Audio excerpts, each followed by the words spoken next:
There you All go. right, there we go.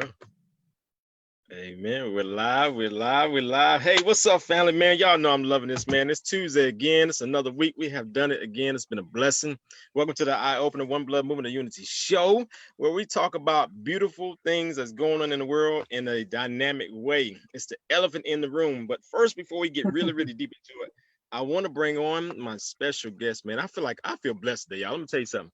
I'm sitting with two wise icons that I just purely love. I'm serious because I'm in learning mode myself today.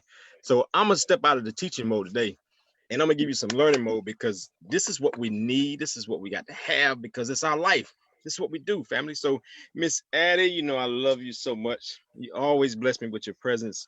And this is what I call Addie Truth, y'all, and Mama Addie too, because she's always getting into me to brighten my mind and expand it to another level. So, Miss Addie, I'm gonna come to you first, and then I come to you, BJ. Right. Hello, everybody. It's always a blessing just to be in the number. You can Amen. contact me at which one should I give you tonight? We'll do the podcast. No Black History Podcast at patreon.com. That's what I'm talking about. That's what I'm talking about. And y'all, we have a Miss Addie. We do the show quite a bit, so I'm really trying to get her to be like the co-host of One Blood Motor Unity now, instead of just saying it's an Addie again. But we're gonna bring in Miss BJ Council. This is a beautiful individual, retired police officer. Deputy Police And Chief. that's y'all. When I tell you, you've been waiting to hear the answers that's going to come from this wisdom today. So I want you to introduce yourself and tell us just a little bit about you and 50. Thank you very much. Thanks for having me, and I appreciate you asking me to be here. And Addie, just thank you for the connection too. I mean, the spirit I've talked to, Fred has been really awesome. What he and I've been talking about, so I really appreciate it. So I'm retired Deputy Police Chief. My name is BJ Council from the Durham Police Department. So I have a business called UN50. And that business, what I do is I go around telling people or helping people understand what their rights are and how they navigate that. And I've been doing this since 2015, and it basically started after Eric Gardner and Trayvon Martin, and then obviously the names keep going. And mainly this is for Black and brown bodies on how to safely interact. And the primary goal, the reason I'm doing this, because I need everybody to get to the house. But I also need you to understand what your rights are. But the ultimate and end goal that I'm looking for is that, and what we say in my business is what my business is like: comply, then complain, because I need everybody at the house. And so hopefully I can let you hear a little bit about a perspective of law enforcement, and then hopefully get a little something about how to interact with the popo. I like how you gonna put it ghetto 54. So amen. So, amen. Listen, guys, what a beautiful thing. Like I say, welcome to the One Blood Eye Opener Tuesday show. What it is the elephant in the room. Y'all guys know how we do it. We talk about situations that you talk about in your round table at home. It's just like church. That's the way I like to present it is when you go to church and you get the good word, and then as soon as you get to the front door, it's all gone. You leave it inside the four walls and you never take it out. So when you never take it out, you got all that knowledge, and then you don't you don't push it out to get any understanding of it. Same thing you do inside your home. You talk about everything, every issue that you have going on or that you see in the world, and then you gather in that round table, and then when it hits the front door, nobody's willing to go outside the front door to pour out some wisdom and knowledge into the world and have just a genuine conversation. That's the baseline of it. It's just to have a genuine conversation. That conversation gives you knowledge first, as Miss Addie corrected me today, gives you knowledge first, and then it get understanding. That's the beauty of it. That's the beauty. So if we can walk the earth and actually understand each other, where we come from, how we came there, how we got there, and how we're going to get to the other side together, man, that's a beautiful walk. That's something that we all can do together. That's what One Blood Movement of Unity is about. So let me get into this show. I'm gonna hit this question because it's the question of the day, and I want to give you this question, guys, because I think it's a tough question if you're a police officer, and I believe it's a dynamic question if you're a Black male, and or anyone that has been mistreated by a police officer or feel like they've been mistreated. by a police officer. There's two categories there. So we're gonna get right into it, man, because I don't want to hold anybody long, but I really want you to get some information. And I know we don't have long, so I really want to get this to you. The question of the day is, do cops feel empowered because they are law? And you're like, Fred, coach, man, that's deep. That's too hard. I think that's a slap in the cop's face when you would call them if you're in a situation. Well, if you're looking at it from only that point of view, I'm hoping today that we can open up your eyes to a different mindset and a different point of view, because we're answered at the end. I'll let BJ and Miss Addie give their sense on it, but I will answer the question at the end. And if you was listening to BJ when she introduced herself, the answer was in it. So, do cops feel empowered? Coming from a Black man perspective, it's hard to walk out the door and even look at a blue uniform. Why? Because of the troubles that we've had for so many years just to walk outside the front door. I've been through my own situations where I've been stopped. Well, I've been arrested twice. I've told that story before, and I've been stopped multiple times and racially profiled. But the 4 major times that I've been stopped by a police officer, I've acted the same way 4 times. 2 results were great. Other 2 were ridiculous. And I want you to go back to the other shows to watch those. So this is the way I look at this. This is the way I see it coming from a Black man's perspective. My wife and I don't argue with my wife. I don't like to, because when we're feuding, we're spitting out anger. We're not spitting out feelings. And I'm hoping you catch me. Stay with me. We are spitting out anger, not feelings, when we argue. So I told her a few years back, I said, we don't argue anymore. We just sit down like good folk, just chit chat. How you feel about this situation? How do I feel about the situation? Well, I don't like this. You don't like that.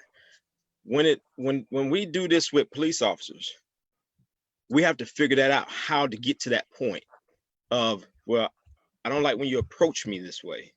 Well, I don't like it when I've been called in to see you doing something that I don't know. Well, I don't understand that. Well, I don't understand you. My wife and I now are able at a point to sit down, have a conversation. Now, we may not still understand the feelings, but at least we're at a calm mode to where we can still walk together. We can still talk together. We can still interact together. We can still make it to the other side. So if you take that concept and put in being able to walk outside and chit chat with a police officer and not see him as an enemy, and he not see you as an enemy, we can start walking empowered together under one law. I believe in God, so technically for me, I believe in one law. Now, with that same question, I'm gonna come to Miss Addie. BJ, I'm coming to you. Miss Addie, to get to that point, we've gotten to the point now to we have to ask a type of question like this. Do police officers feel empowered because they are law? How do we get there from the past? How do we get to this point? How did we get to this point? Okay. Law enforcement, the arm of power to control and rule. Throughout history in America, laws and enforcement of slavery, Jim Crow, convict labor, mass incarceration has needed the arm of the law for enforcement. Law enforcement has officers. These officers have the means to enforce the written laws, sometimes by any means necessary. They're given the power. Some in our history participated in the lynchings. Some of them were members of the KKK, and some of them learn their skills of brutal force from the other officers. Because structural racism has made us targets. The criminal, the concept of a target who is now my enemy. And how do we treat the enemy? Any way we want, because the enemy represents that person who may be standing in the way of my getting home to my wife and my children tonight. So it is important that we have this discussion tonight from all of the perspectives, because as VJ was saying, we want our youth, our men, our women, our daughters to get home tonight. But we have to understand it from the perspective of history. Being given that arm of the law that says you are the officer in charge of enforcing by any means necessary the laws on the book. And some take it a lot more serious than others. So let's talk. All right, BJ, if you don't mind, not necessarily answering the question, but elaborate from your point of view. I think you're absolutely right. I think one of the things law enforcement has to come to grips with is their history and where the slave patrols, and because it's entrenched, and that's the history. Just acknowledging the fact that that's part of law enforcement's history.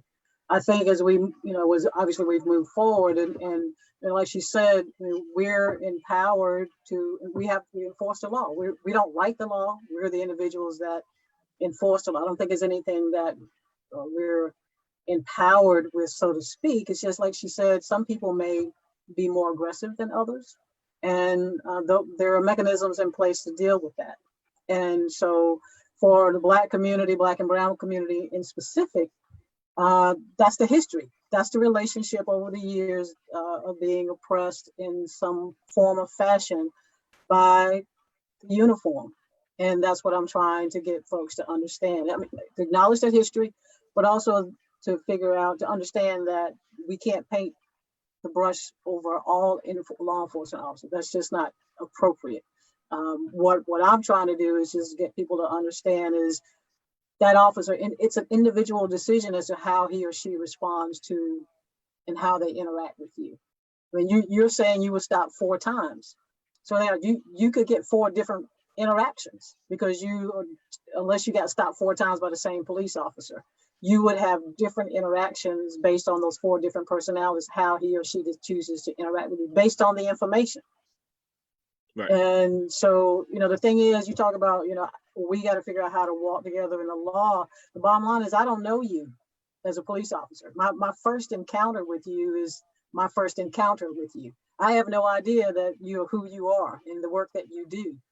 Based on the call, I'm basing my interaction with you based on the information that I have. And that's what I'm trying to get people to understand, that perspective and how that works for law enforcement when they do interact with you.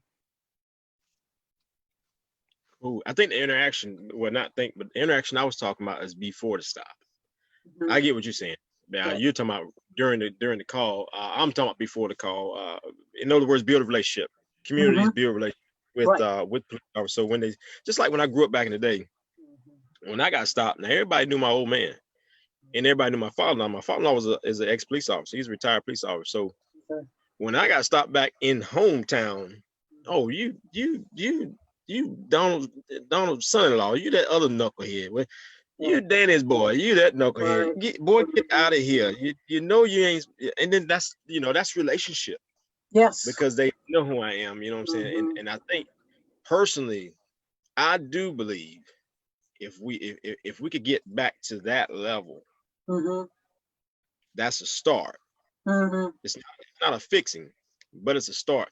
But let me flip it a little bit. Let's turn the heat up.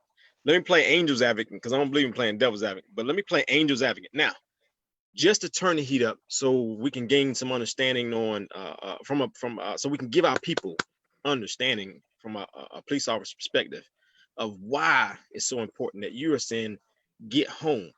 Now, being that I'm a man, black man, warrior, trained by my father, trained by the military, my reaction is the same when a police officer walks up. I don't know you.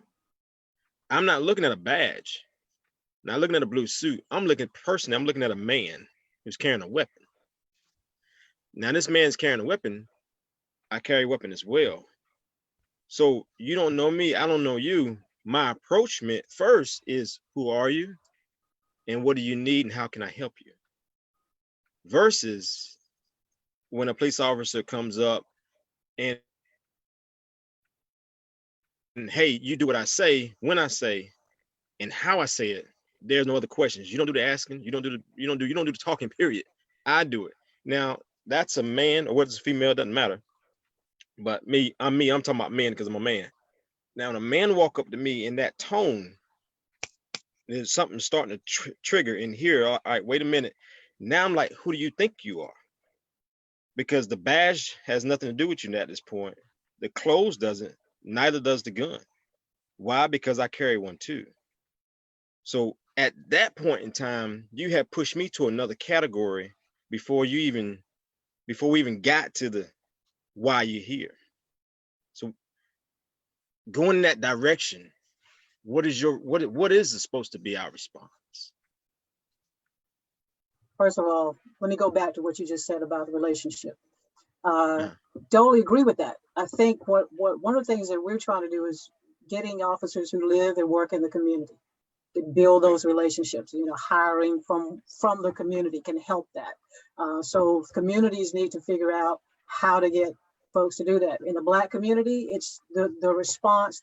I mean, people, just like you just said about that interaction just now, you look at me as a police officer. For the most part, what you just said, you no longer see that I'm a Black person in a uniform. All you saw was a uniform. And so for me, that's offensive as a Black person in a uniform, that a Black man just looked at me because of the job that I do. And instead of just the fact that it's a job. And so for me, it's trying to figure out how to get people to understand it's a good job and to participate in that. As far as you interacting with the officer, my answer to that is I hear that warrior thing. And for me, it's you don't know what that officer, that information he or she has. And it is about how they interact with you, how they approach you. And some of the things that we've been seeing about 911 calls on Black males just basically moving about their space. What people have a tendency to forget, all the information that we have is the 911 information. So an individual is telling us, I see a bald-headed Black guy with a mustache, and he's doing something really weird. Okay. Hey, you gotta say he's fine though. You gotta say he's handsome. You can't do me like that. Don't do me like that. No, you don't cut me short like that, honey. Different guy. Yeah, I know, right? Yeah. You can't cut me out, baby. You gotta. I'm just messing up. I know. All right. Okay. So, but what people forget that's all the information I have. And you would hope, okay, I'll give you a perfect example. I'm the only Black person on my street, right? You don't know this, but we've had several break-ins on my street. I have I have two elderly persons on my street. If they see a Black person walking down this particular street, it's not necessarily that they're profiling, it's because we've had some break-ins, okay? And so they're calling 911 based on the fact that there have been break-ins on this street. So what you hope is that the police officer who arrives on the scene, when he interacts with that individual, he goes, instead of going, what you doing in this neighborhood, which is a different tone, instead he may go, sir, we've had some break-ins in this community. People have called because they're not familiar with you. Do you mind just showing me your ID because of what's been going on in the neighborhood? That's a different approach. Instead of just going, why are you in this neighborhood? Show me your ID. If I know what's going on in this neighborhood and I tell you there have been some break-ins in it, because you don't know, you're just walking through my neighborhood and people are already nervous and they don't recognize you as part of the community and they call 911. So that, like you said, that interaction with you you may take that as being and you have to decide on from that point, how will you respond if I say, sir, we've had some break-ins in this community and people are calling about, do you mind showing your ID? To me, that's professional, and that's letting you know why I'm stopping you. And hopefully you'll just go, oh, okay, I didn't know that. Here's my ID. I'm just walking through. Like But you said, it's the post, hope. can I jump in? Mhm. Post Floyd, there is an anger just for asking that question. Mhm. That, oh, because I'm Black and Mhm. walking in a neighborhood that I'm not familiar to the residents Mhm. in America, Mhm. you gonna approach me and ask for an ID. I don't want to give you an ID. And I hear that. So whose fault is that? Because the initiation for the officer to be on that street and interacting with you was driven by the 911 call.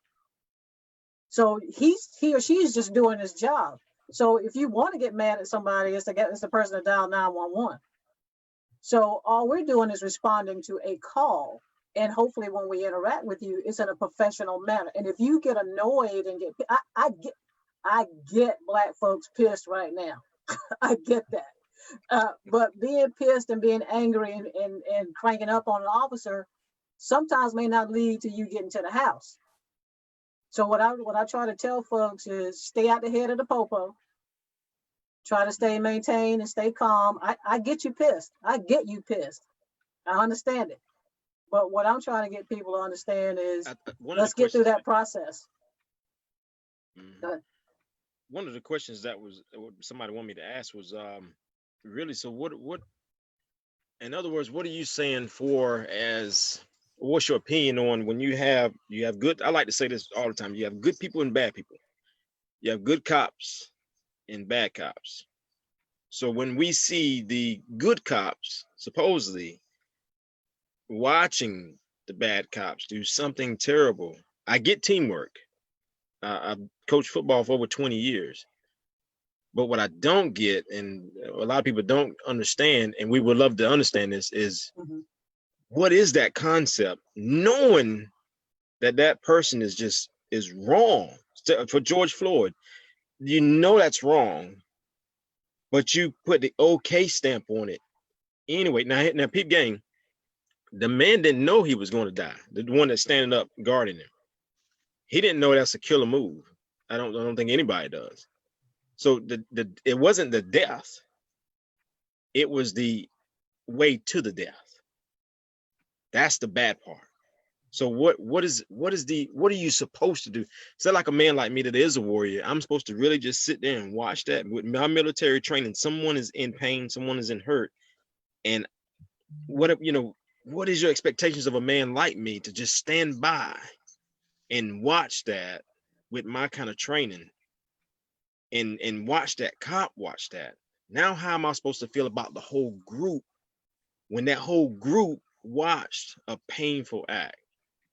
What do you want? In other words, what do you want from me at that point in time? Yeah. Not you, just you know what I'm saying. Yeah. Okay. Good. So what I want is I want your humanness. You know what? So it's not so much bad cop or good cop. It's humanity. Your humanity needs to, what we hope is law enforcement and just human beings is that your humanity kicks in at some point.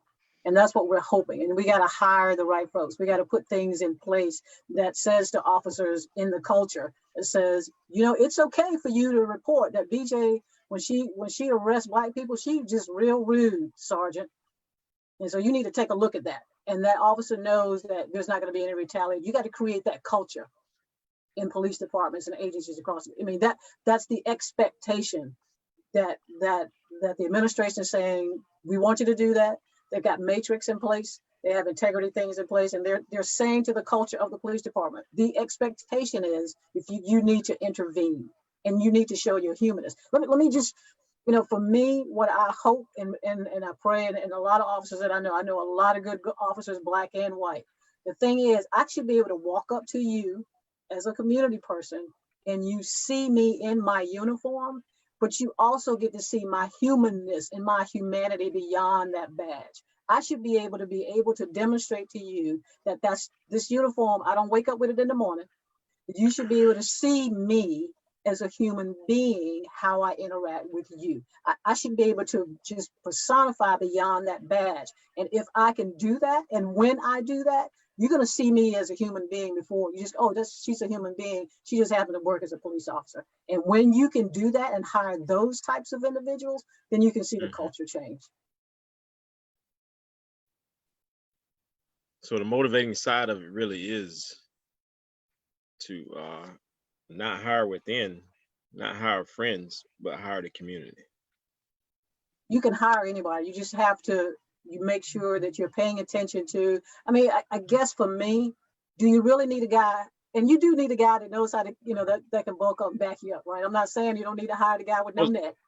I'm not saying you don't need to do that, right? But I don't even want to call one that ain't. Don't come tell me you got my back and you. Hi, Fred. No, don't be back in the car. Yeah. What I'm saying is you may not need all of your officers to do it. You need the individual who's got some background in volunteerism. You don't always need the guy that runs the mile the fastest.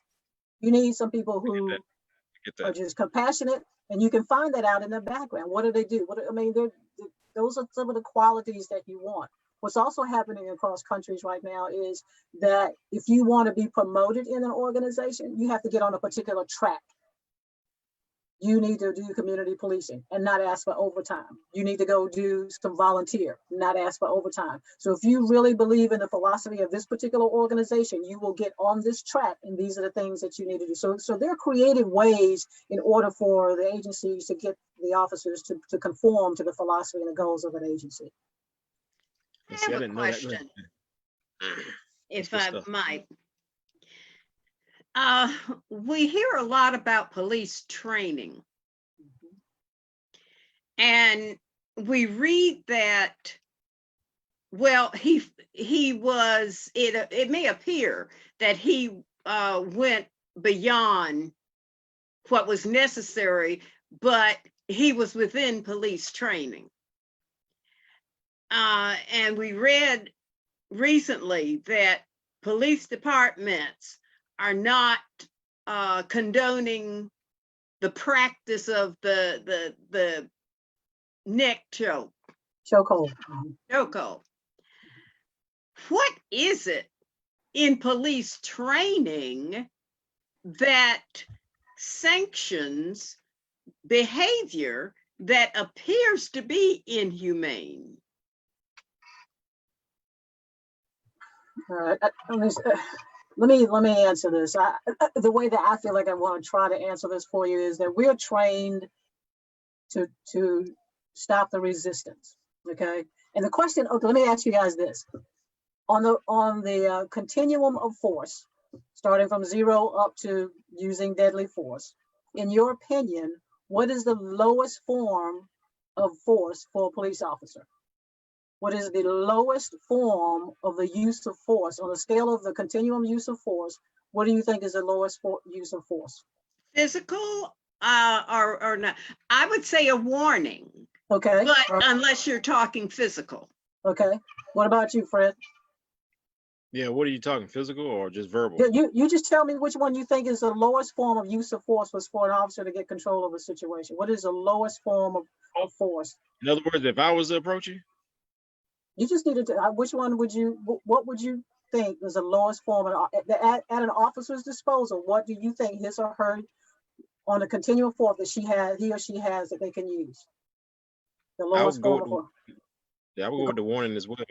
Okay, actually it's my presence. That is the lowest form of the use of force. So if I roll up on a scene, my presence should stop the activity or the crime immediately, simply because I'm there.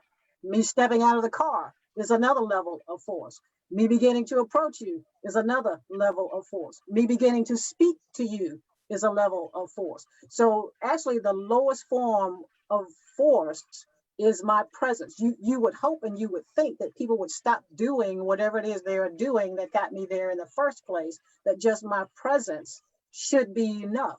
And if not, then I've got to begin to start elevating that until I have gotten control of the situation, depending on what that is and what level I feel like I need to do. And to answer your question, Addie, the thing is, we are trained to stop the threat if we feel like we're being physically or somebody's being physically harmed.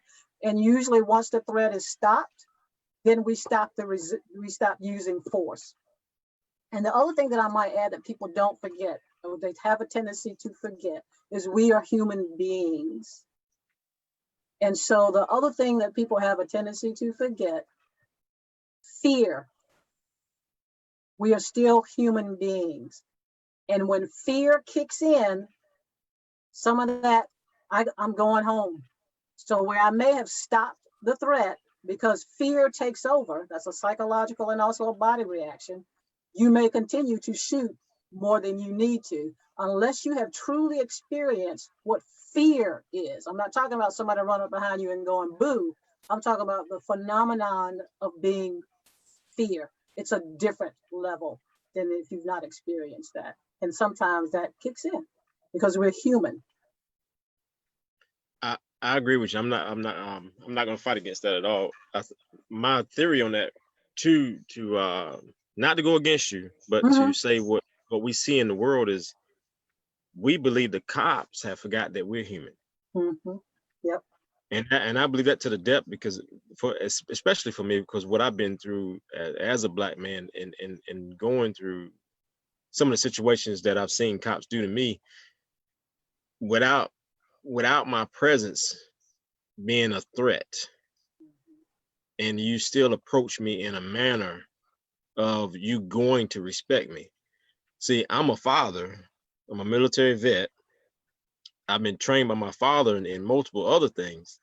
So when you approach me that way, my automatic response is, you better pump your brakes real quick, because you're a man like I'm a man. So whatever you think you can do to me, trust me, I can do to you.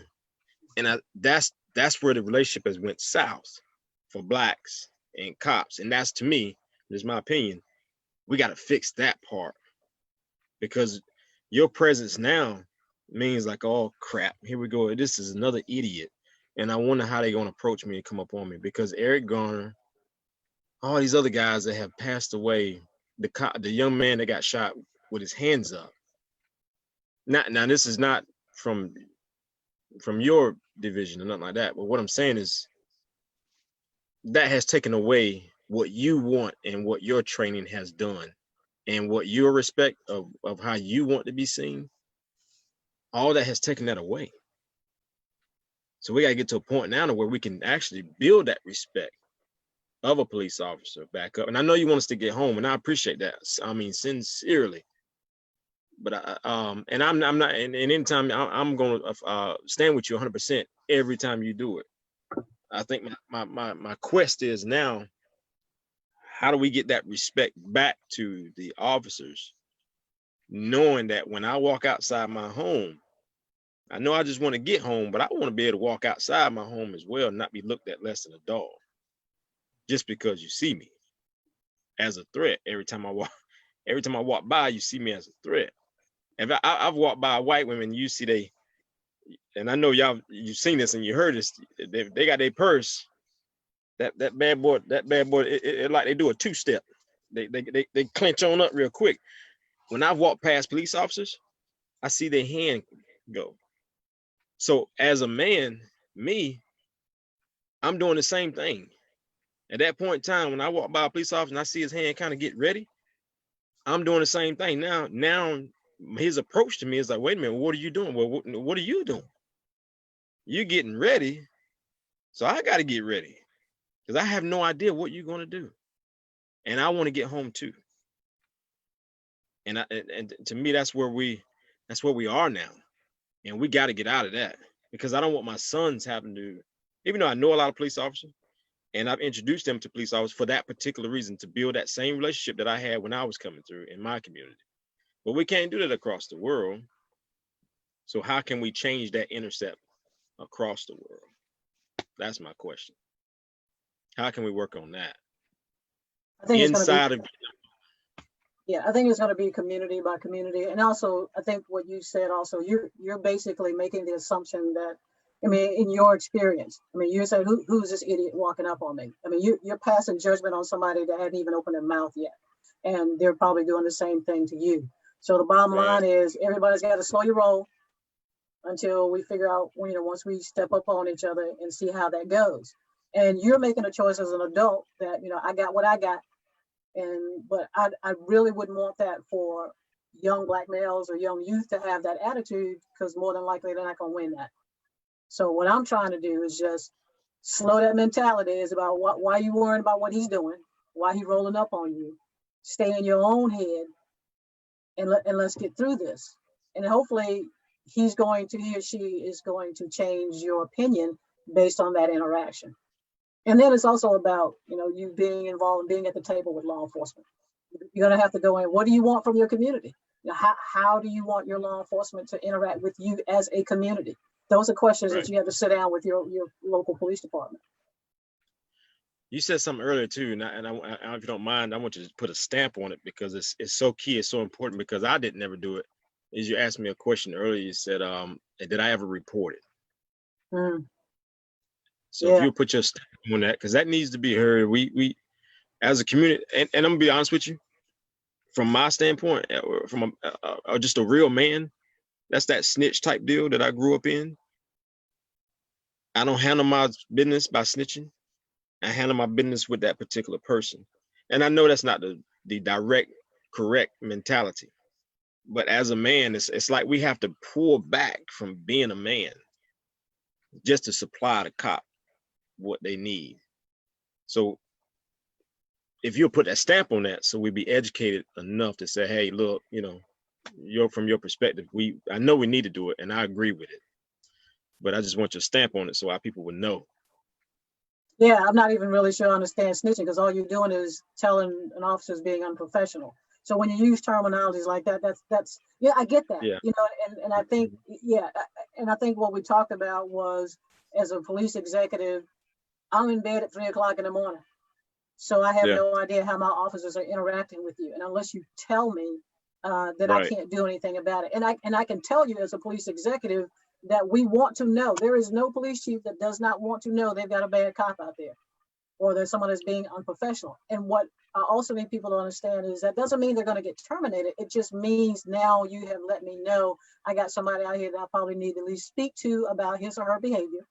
And the other thing that you may not know, that I could be sitting there going, I need one more complaint on BJ. I just need one more complaint on BJ. I need one more. And it never comes until, you know, the officer shot somebody 15 times in the back and WRL is in front of you going, and you're going, well, BJ been bad for 5 years, but ain't nobody never said nothing. You know, so now who's some of that responsibility lies on, because maybe I could have gotten rid of BJ 5 years ago. And so for me to get Black folks to understand, as Ms. Adams said, I like what she said, we need some Karens in the Black community to start complaining. Pick up the phone and start complaining. And then we need some Karens and some Kens that report, you know, being unprofessional. And when I say being unprofessional, they may be rude. I got complained on because I ain't smiled at this guy. He complained, said she was rude. I did everything I was supposed to do except smile at him. And then from that point forward, I had to put a smile on my face so I wouldn't get no more complaints. Ain't nothing wrong with smiling, BJ. Ain't nothing wrong with that. Because I'm human. I wasn't in the mood, but I got complained on that day. So, you know, you gotta do what you gotta do. So I got checked. And so I changed my behavior. And I did 30 years. I probably got one more complaint my entire 30-year career. And that was it. You know what? I'm gonna be honest with you. That's what you want to hear from a police officer. But that's human. I got maybe two complaints out of my 30-year track. Man, you know, that's a beautiful walk. That's a community walk, in my opinion. That means you fellowship with the community. Now, how can you pass that love on to another one? That's gonna be the challenge right there. That's the challenge. Miss Addie, what you got before I got it? You know, I'm itching to get to my scripture. You know, they're itching all day. Yeah, I have one more quick question to throw at both of you. In preparing our youngsters to come home, and we give them the drill of what you need to do if a police officer stops you. Are we grooming them to be more fearful in our preparation? Are we telling them that as a young Black male, a young Black female, that something about you is going to trigger something in somebody else? And so you need to redefine yourself into the mode of you are a nuisance, or you are a target in the society. How do you feel about that from the perspective of unexpected consequences in terms of how these young people will feel about themselves when we're trying to protect them and groom them? That's my question. Yeah, you're right. You're between a rock and a hard place, because you don't want them to think because they're Black and brown that because of just their skin color they could end up being a hashtag. But for me, it's the moment that we're in, and what I think my role is in this is to at least be giving good information, and not stuff that I know the talk happens, but I also know that sometimes the talk isn't giving the right information. And also, in order for them to be able to participate if something happens, how to do that. And like we just talked, that get through the interaction, file the complaint, and survive the interaction, because the conversation is going on. So for me, I hear what you're saying and I totally agree with it. But I think it's just the moment. I would love to work myself out of not having to do this. That would be my ultimate goal, is not having to do this, but because I do have to do this. And Addie and Fred, I think when I go to these detention centers and they're full of Black and brown bodies, and I do these presentations and I still hear in the room, I'm still going to run from the popo. There's something wrong with it. Even though they're seeing Black bodies die in the street, these young Black males in these detention centers, some of them are still telling me, as I'm telling them what to do, are still choosing, I'm still going to run for the popo. So yeah, it's a hard place. I think for me, it's just to educate so they can get home. That's hard on both sides, because I mean they don't know what the detention center even looks like, and they're running because they have the same thing the cop has: fear. I don't know what he's going to do to me. I have no idea what he's got on his mind, so I'm going to run. Versus getting home and just politely doing the best they could do. My theory on that, Miss Addie, to be honest with you, I'm still going to train my sons for warriorship as a man, but to get home as well.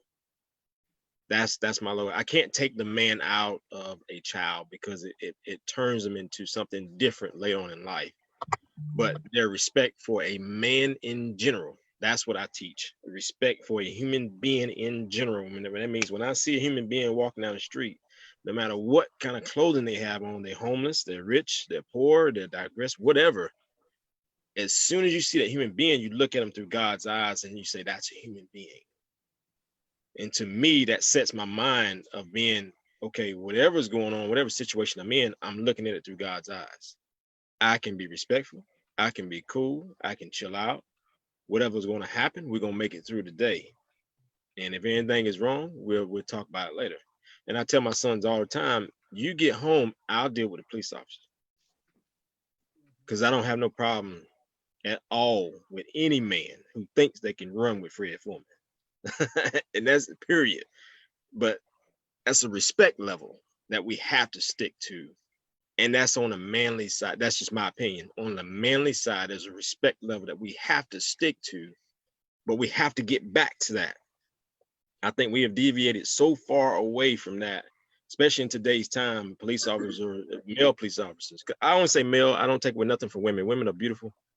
I'm just saying male because I am a man. So please, women that out there listening, you women, please. I know y'all catch pure hell. God Almighty, I don't want to even contemplate what you guys think or what you go through. Just this is from my perspective as a man. We have to build that brotherhood back up, and I believe it is there. And I truly believe. I believe in the domino effect. I believe if we train our little ones up to respect individuals as they see them, period. By the time I'm a grandfather, some of it, not all of it, but a lot of it, I think will be weaved out. That's just my perspective. That's my answer to that. How you feel? You good? You? I love my Miss Zaddy. Look, you have anything else before I gotta do my scripture? That thing is hitting me so hard Go today. ahead. Yeah. Miss, you got anything? You what? Do you have anything before I hit this script? That thing touched me today. Yeah, if you don't mind, just tell people to visit my webpage, un5-o.com. And also I've got I'm doing a virtual presentation on the 9th, this coming 9th at 4 o'clock. It's a two-parter, so it'll be part 2. So if anybody wants to register, they can go to my website and register to participate in a virtual presentation at 4 o'clock on Thursday. So thanks for having me, and I appreciate the discussion. Amen. What's your website? un5-o.com. Thank you. Awesome. That is on that's on Instagram as well. Yeah, Instagram and Facebook, all that stuff. I got to keep you pumped up. I got to keep you going. I know, right? And look, you can tell I'm old because that social media, man, it just goes right over my head. Hey, we got to stay motivated. I appreciate it, bro. I really do. Well, no, I appreciate you seriously, I mean, it's an honor, it's a privilege to be in the presence of someone with this type of knowledge and this type of caring, because you don't hear this. You want me to get home, and I feel that, and I'll respect that, and I'll pass that message along because of the way you put it out there, and the way you say it, and the way you present it, and that's to the heart. That's where love is. And I appreciate that. Miss Zaddy, you know I love you, but I got. Can we get a little God in it? Listen, I was reading this morning, my family, and I tell you, it hit me so hard because this is who we are. This is who this is who we could be. And I just believe this. It says, if you go to John, and this is the King James version. If you go to John 13:34. It says, a new commandment I give unto you, that ye love one another as I have loved you, that ye also love one another. What kind of life do you really want? Family, what kind of life do you really desire? Because at the end of the day, Ms. Ad was talking earlier, at the end of the day, what is the whole purpose of not having your life? At the end of the day, what is the whole purpose of you not having your life when all we had to do for each other is one commandment that he left us with to do? And it's a simple one. I mean, it's a graceful one. It's one that just soars and will never stop. And it's something that you really are born with, because when you come out the womb, you are reaching for an individual that pushed you out. And what's funny is you ain't even reaching for the one that shot you out. You're reaching for the one that pushed you out. So there's some love there. And then the other part, the one that shot you out, that's earned love. That's gained love. Fathers have to really get in there and, what they say, create the bond. So you're already in love when you first come in the world. It's already there. All you gotta do is continue that process. Be careful who feeds you. And I don't mean food. I mean your wisdom and your knowledge. Be careful who feeds you, because it might put you in an early grave. If each individual does the individual job, that is what will make a team. Y'all be blessed, be safe. Miss Addie, you know it. We did it again. BJ, I love you. Thanks for having me. Thank you for being on the show, for real. Y'all be blessed, be safe, man. You know One Blood loves you. We will chime in again next Tuesday, same time. Well, not same time next Tuesday. I have a meeting, so we're going early at 6 next Tuesday. 6 to 7 next Tuesday, be a little bit earlier. But same fire, same desire. You know, we're gonna Rick James that thing. So we're gonna make it happen. Y'all be blessed, be safe, and we'll talk to you guys soon. Much love to you. I love you guys. Be safe.